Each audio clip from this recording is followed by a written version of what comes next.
At just 15, Henry committed his first known murder. He lured a 17-year-old girl into the woods with the pretense of intimacy. When she refused his advances, he brutally strangled her to death, then raped her corpse before burying her body in the secluded forest. This crime remained undiscovered for years, a ghost haunting the wilderness, until Henry himself confessed to it decades later, chillingly unprompted. 3 years after this horrific act, Henry was sentenced to 4 years in prison for various thefts.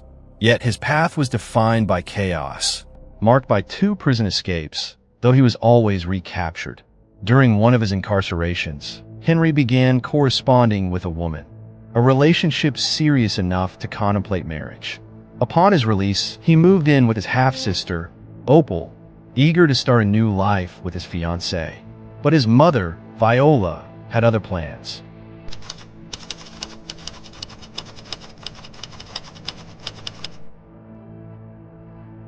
Despite their toxic history, a strange, undeniable pull persisted between Henry and his mother.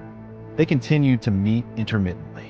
In 1960, after a few beers at a local bar, Viola invited Henry back to her home. Weakened by his alcoholism, Henry accepted. Once home, Viola reiterated her demand for Henry to move in and care for her, now frail with age. Henry, remembering the lifetime of abuse, refused. But Viola, still seeing the helpless boy she once tormented, picked up a broom and struck Henry on the head. And then, Henry's hand met his mother's body, grasping the knife he carried. His mother died, and in a horrifying act that shocked even seasoned investigators, Henry proceeded to rape his mother's corpse. He would later recount this atrocity in cold blood, without a shred of remorse. Henry was sentenced to 40 years for second-degree murder.